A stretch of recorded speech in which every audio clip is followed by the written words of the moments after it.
Hello student, कैसे हैं आप सभी। आई होप आप सभी अच्छे होंगे।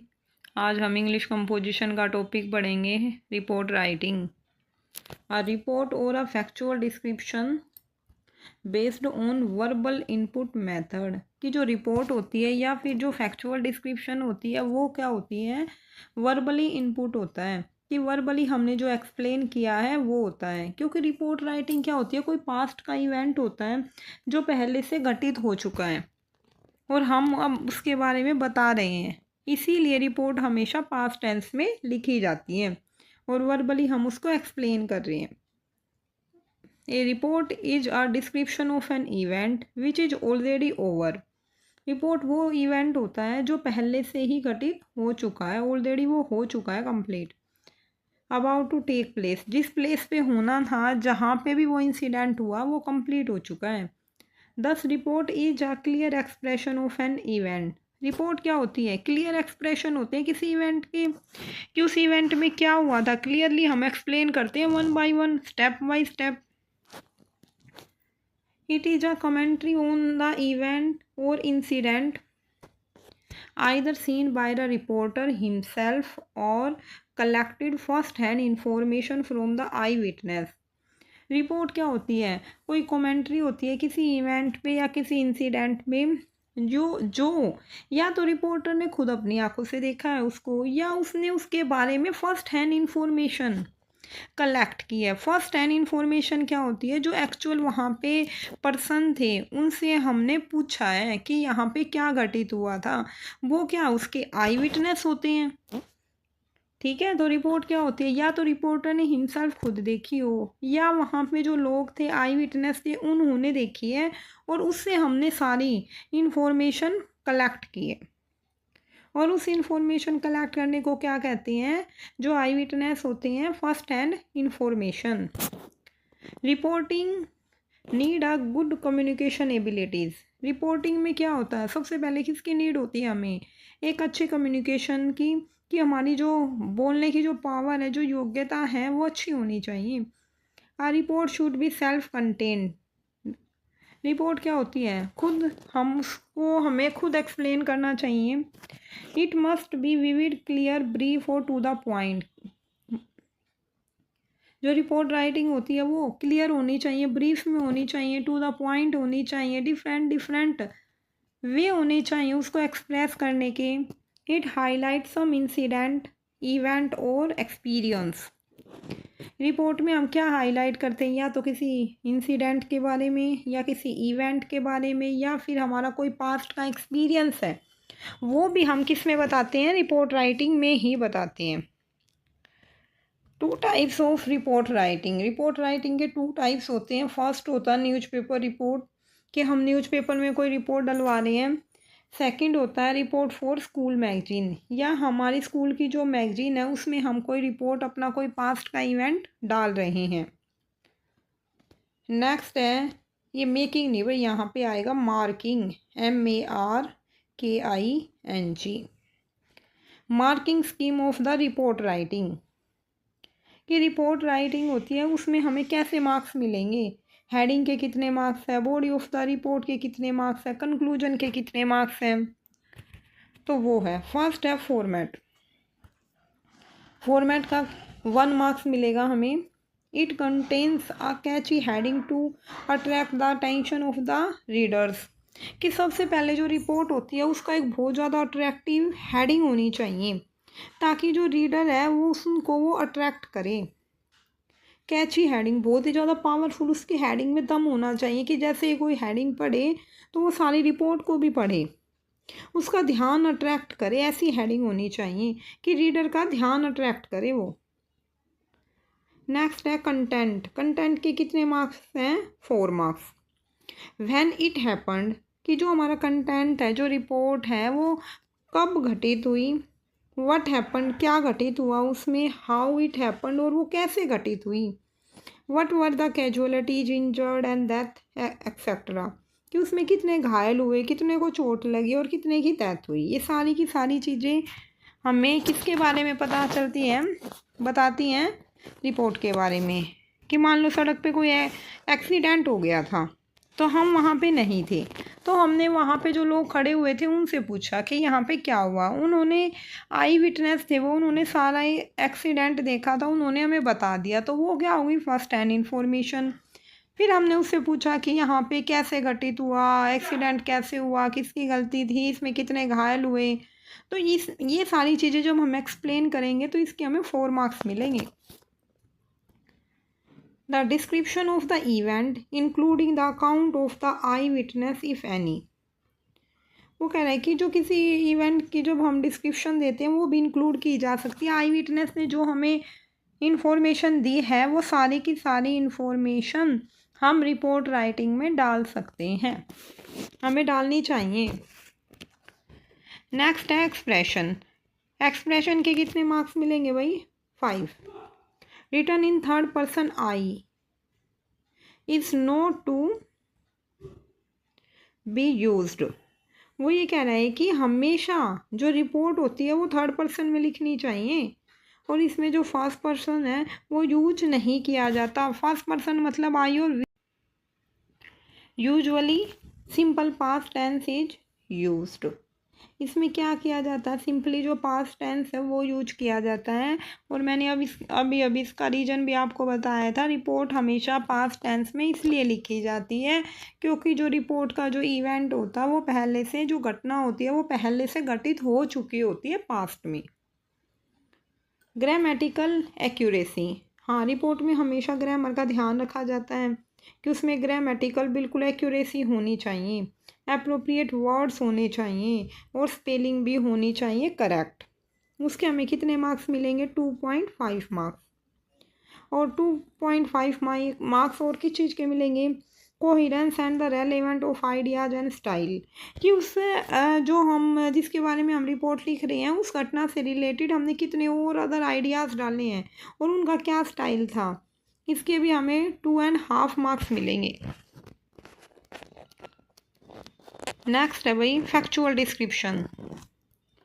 Factual description of a process required a step by step account of an activity, event और प्रोसीजर। फैक्चुअल डिस्क्रिप्शन क्या होती है, प्रक्रिया होती है जो किस चीज़ को रिक्वायर करती है कि हम स्टेप बाय स्टेप किसी एक्टिविटी, इवेंट या प्रोसीजर के बारे में बताएं कि स्टेप बाय स्टेप ही होने चाहिए, वो प्रोसीजर आगे पीछे नहीं होने चाहिए, स्टेप टू स्टेप होने चाहिए। In this piece of writing the student are required to describe the person, place, thing और प्रोसेस फैक्चुअली। कि इस फैक्चुअल डिस्क्रिप्शन की जो राइटिंग होती है उसमें स्टूडेंट क्या रिक्वायर करते हैं कि वो किसी पर्सन, प्लेस, थिंग और प्रोसेस के बारे में डिस्क्राइब करे, बताएं, लेकिन फैक्चुअली, रियलिटी से, आई एज इट हैपन्ड और exit without colouring it with any figment of imagination. कि वो फैक्चुअल बताएं कि उसमें कितनी रियलिटी थी ना, केवल वो बताएं, उसमें कोई भी इमेजिनेशन ना करें, विदाउट कलरिंग, कि उसमें अपनी तरफ से कुछ भी ऐड ना करें। यहाँ पे विदाउट कलरिंग का मतलब है कलर करना नहीं है यहाँ, कि उसमें कलर नहीं होने चाहिए। इट मीन्स उसमें कोई भी अदर बात नहीं होनी चाहिए, जो केवल फैक्चुअल है ना, जो रियलिटी है, केवल उतने ही पॉइंट होने चाहिए, ना ही कोई इमेजिनेशन होनी चाहिए।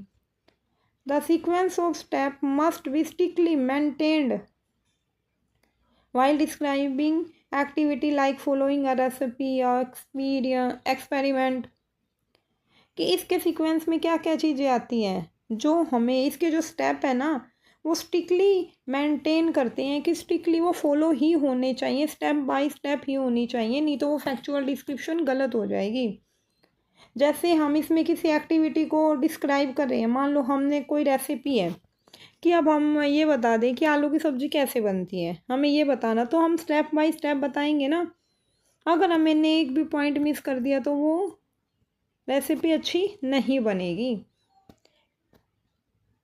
जैसे हम पहले कहते हैं पहले तो उसमें पानी डाल दो, ठीक है, फिर उसमें आलू डाल दो, ऐसे थोड़ी ना होता है। वो पहले अच्छे से बताएंगे कि पहले हमें आलू को छीलना भी पड़ेगा, उसको धोना भी, वॉश भी करना पड़ेगा, तो वो सारी चीज़ें स्टेप बाय स्टेप होनी चाहिए।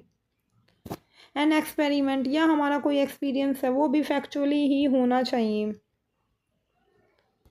और a procedure where chronological order is essential. हाँ, या फिर कोई प्रोसेस होना चाहिए और इसकी सबसे ज़रूरी बात क्या चिरोनोलिकल ऑर्डर में होना चाहिए कि मान लो हमने कोई एक्सपीरियंस बता रहे हैं, कोई प्रक्रिया बता रहे हैं, कोई प्रोसेस बता रहे हैं, वो चिरोनोलॉजिकल ऑर्डर क्या होता है, स्टेप बाय स्टेप बताना। Other activities like getting ready for a picnic, जैसे किसी अदर एक्टिविटी के बारे में हम बताएं कि हमें हम पिकनिक के लिए रेडी हो रहे हैं। और preparing for an examination do not require rigid adherence to chronological order। और जैसे हम एग्जाम की प्रिपरेशन कर रहे हैं, the sequence of event is flexible, कि जो इवेंट का जो सीक्वेंस है ना वो फ्लेक्सिबल लचीलापन होना चाहिए उसमें, कि हम उसको थोड़ा बहुत आगे पीछे कर पाएँ। रिपीटिशन शुड बी अवॉइडेड, और इसमें कोई भी रिपीटिशन नहीं होनी चाहिए, एक पॉइंट केवल एक ही बार होना चाहिए। पॉइंट टू बी रिमेंबर्ड, हमें किन किन चीज़ों का ध्यान रखना है। फर्स्ट है डिस्क्राइबिंग अ प्लेस, जब हम किसी प्लेस के बारे में बताएं तो उसमें क्या क्या होना चाहिए, name, location, dimension, shape, colour, design, storage, atmosphere, attractive feature, ये सारी चीज़ें किस में होनी चाहिए, प्लेस के बारे में। हिस्ट्री होनी चाहिए। कंक्लूजन। नेक्स्ट है डिस्क्राइबिंग अ थिंग, जब हम किसी थिंग के बारे में बताएं उस थिंग का नाम होना चाहिए, शेप, स्ट्रक्चर होने चाहिए, मॉडल, कलर और डायमेंशन भी होना चाहिए, कैपेसिटी होनी चाहिए कि उस थिंग की क्या क्या योग्यता है, फंक्शन इफ एनी, या फिर उसका कोई अदर फंक्शन है वो भी एक्सप्लेन करना है। रेलेवेंस इन द प्रेजेंट, वो हम प्रेजेंट में कर सकते हैं कि उसका कोई फंक्शन है वो प्रेजेंट में भी यूज किया जा सकता है, तो वहाँ पे प्रेजेंट टेंस यूज किया जा सकता है। और डिस्क्राइबिंग अ पर्सन, जब हम एक पर्सन को डिस्क्राइब करें तो क्या होना चाहिए, उसका नेम होना चाहिए, सोशल स्टेटस होना चाहिए, रोल होना चाहिए, उसका प्रोफेशन कि वो किस प्रोफेशन से बिलोंग करता है, फिजिकल फीचर्स के बारे में भी हम एक्सप्लेन करेंगे, उसके क्लोथ्स के बारे में, कॉम्प्लेक्शन के बारे में, कैरेक्टरिस्टिक्स के बारे में। How is he rated by other, दूसरे लोग उसको कितना पसंद करते हैं, कितनी रेटेड देते हैं, ये भी एक्सप्लेन करेंगे। इज इम्पोर्टेंट अचीवमेंट, और उसने अपनी लाइफ में क्या क्या इम्पोर्टेंट कार्य किए हैं, कौन सी उपलब्धियां प्राप्त की हैं, कौन सी अचीवमेंट गेन की हैं, वो सब का सब हम किस में एक्सप्लेन करेंगे, रिपोर्ट राइटिंग में या फैक्चुअल डिस्क्रिप्शन में। नेक्स्ट है जर्नीज़, डेट होनी चाहिए, ओकेजन के बारे में होना चाहिए, प्लेस एंड प्लेस विजिटेड के बारे में भी हम बताएंगे, कौन से प्लेस पे गए थे, कहाँ गए थे, क्या ओकेजन था, कौन सी डेट थी, पर्पज ऑफ विजिट, और वहाँ जाने का क्या पर्पज था, number of people who visited, और वहाँ पे कितने लोग विजिट करने आते हैं, नेचुरल ब्यूटी, वहाँ की नेचुरल ब्यूटी क्या है, ये सारे के सारे पॉइंट होने चाहिए जर्नी में।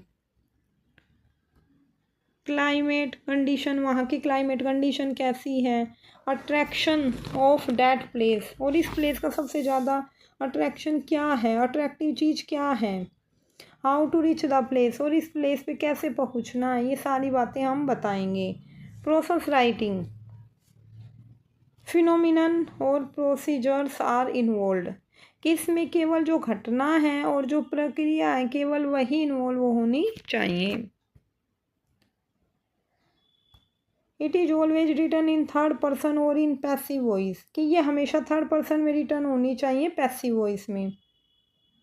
इंस्ट्रक्शन, ये हेडिंग इज एसेंशियल, सबसे मेन है पहले हेडिंग होनी चाहिए, नेम होना चाहिए।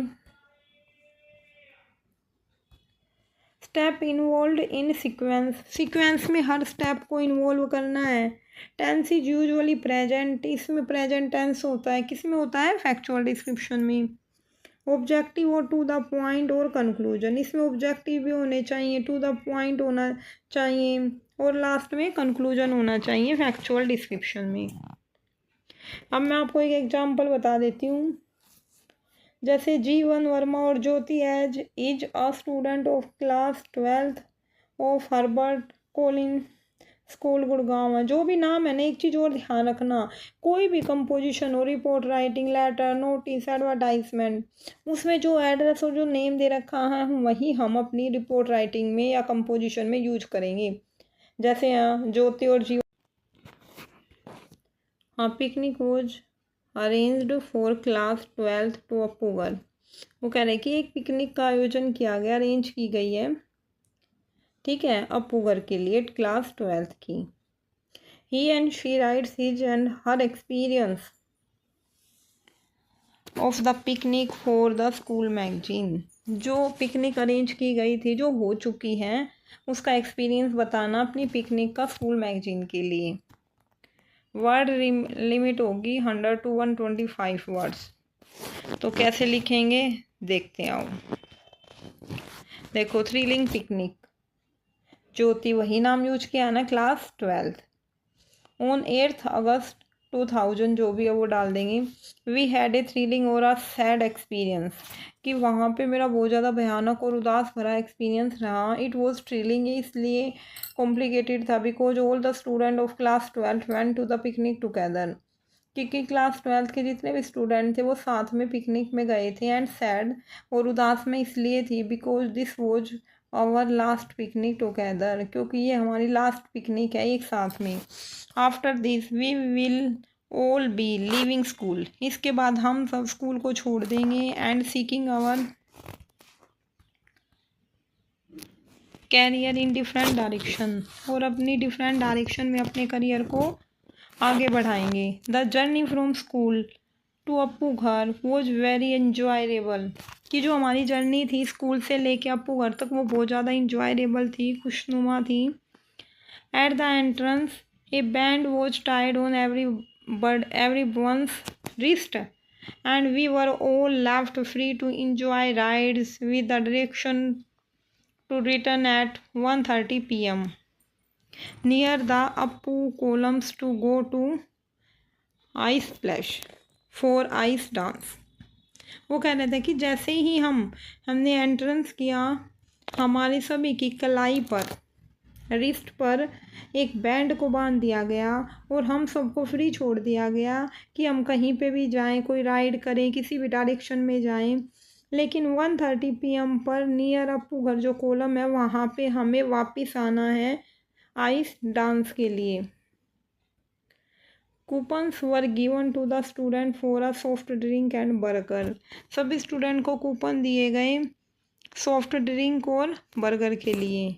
All the student enjoyed themself at different ride, जितने भी स्टूडेंट थे वो इंजॉय कर रहे थे अलग अलग राइड में। Some even took the ride more than once, एक राइड पे एक से अधिक स्टूडेंट राइड कर रहे थे। Some student regaled themselves on the open stage and dance to the tune of the disco songs, कुछ स्टूडेंट ऐसे थे जो स्टेज पे थे और वहाँ खुले में डांस कर रहे थे।